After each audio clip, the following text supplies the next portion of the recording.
샬롬, 반갑습니다. 오늘도 우리 주님께서 채워주시는 평안이 여러분들에게 충만하시기를 주님의 이름으로 축원드립니다. 오늘은 에스라서 9장 1절로 15절의 말씀을 나누어 봅니다. 에스라가 귀환하기 전까지 이스라엘 공동체는 전형적으로 습관적이고 형식적인 신앙 공동체로 그들은 존재하고 있었습니다. 그들은 때에 따라 성전에 나아갔으며 외관상 보기에는 아무런 문제도 없었습니다. 그러나 그들의 내면에는 심각한 문제점들이 숨겨져 있었는데 율법에 대한 그들이 무뎌진 양심이 바로 그것이었습니다.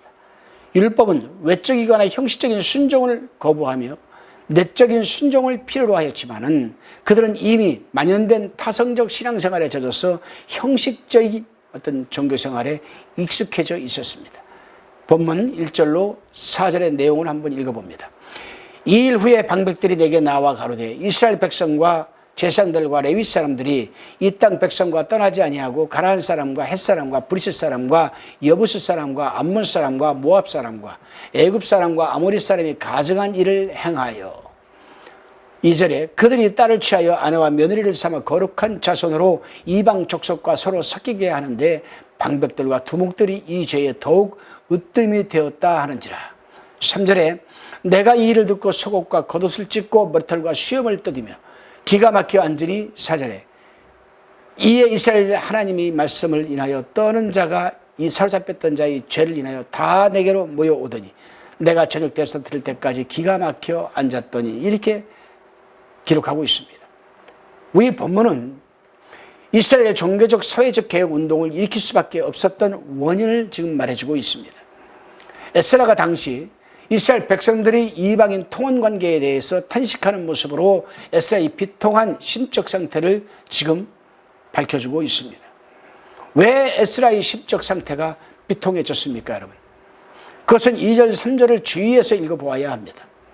주목할 만한 점은 이스라엘 종교 문제에 대한 이 고발이 종교 지도자가 아닌 방백들에 의해서 제기되었다는 이 부분입니다. 이것은 당시 종교 지도자들이 타락된 영적 상태와 타락된 사회적 생활을 고발하고 있었기 때문이었습니다. 그렇습니다. 이 시대에도 종교 지도자들이 타락에 대한 고발들이 심심치 않게 신문, TV에서도 다루어지고 있습니다. 이름만 대어도 불신자들조차도 알고 있는 종교 지도자들이, 대형교회 목사들이 음란, 도박, 물질 탐욕 등으로 그것도 평신도나 참 부끄러워서 말씀을 못 드리겠습니다. 오늘날도 얼마나 많은 주의 종들이 타락하고 있는지 모릅니다. 물질로 타락하고 명예에 타락하고 음란에 타락하고 도박에 타락하고 과연 하나님이 그 종들을 어떻게 바라보고 계시며 어떠한 하나님이 처분을 내리실까? 그들이 과연 세상에서 삶을 다하고 하나님 앞에 섰을 때 어떤 평가를, 절대적인 평가를 받게 될까? 참 궁금한 부분입니다. 다시금 본문 5절로 15절까지에 대한 나눔입니다.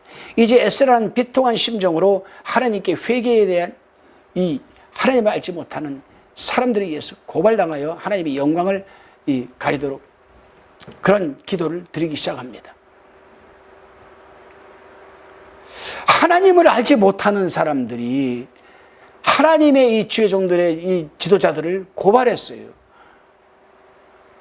그래서 하나님의 영광이 가려집니다. 이 부분을 놓고 지금 에스라는 기도하고 있는 겁니다.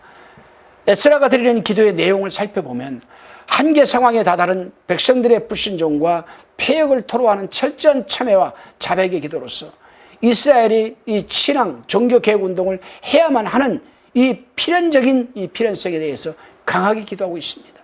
그리고 에스라는 회개 기도를 드리면서 자신의 죄 때문이 아니라 민족의 죄 때문에 대신 에스라가 중보 회개를 하고 있다는 이 부분입니다.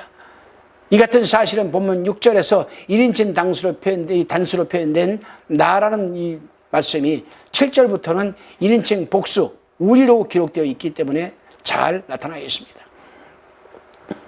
이것은 에스라가 죄를 범한 이스라엘 공동체를 위해서 회개 기도를 드리는 것과 동시에 자신을 폐역한 여러분 이스라엘 공동체를 대표해서 함께 기도를 드리고 있다는 것임을 우리는 알 수가 있습니다. 그렇습니다, 여러분. 이 시대의 교회의 지도자를 포함한 모든 성도들은 교회 안에서 일어난 모든 일에 대해 연대적 책임의식을 가져야 합니다. 하나님께서 받으시는 마음은 상한 마음, 곧 애통해야 하는 신명이라고 성경은 밝히고 있습니다. 우리는 과연 습관적이고 형식적이고 기계적이고 상투적인 신앙생활과 그에 따르는 타락한 열매들에 대해서 연대적인 책임의식을 갖고 우리는 중보하고 있는지 돌아보아야 합니다.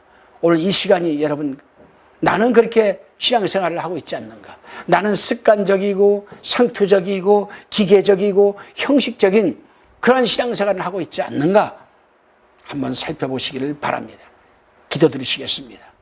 주님, 우리가 교회의 지도자라면 습관적이고 형식적인 목회생활을 통하여 악한 열매가 맺어 있다면 속히 청산하게 도와주시고, 우리가 섬기는 교회의 성도들이 습관적이고 형식적인 신앙생활을 통한 악한 열매를 맺고 있다면 우리가 연대적인 책임의식을 갖고 회개하게 도와주옵소서.